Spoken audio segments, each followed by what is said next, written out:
పాప క్షమాపణ. పాపికి క్షమాపణ కలగాలంటే రక్తము చిందించబడాలి.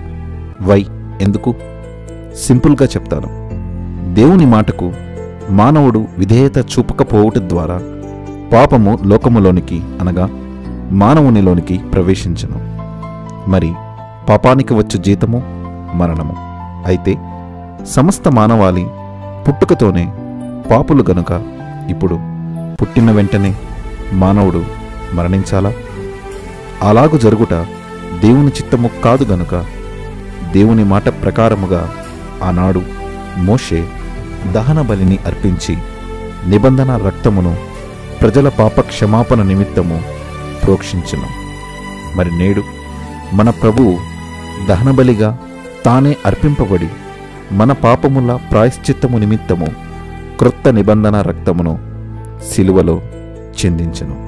సో రక్తము చిందింపకుండా పాపక్షమాపణ కలుగదు.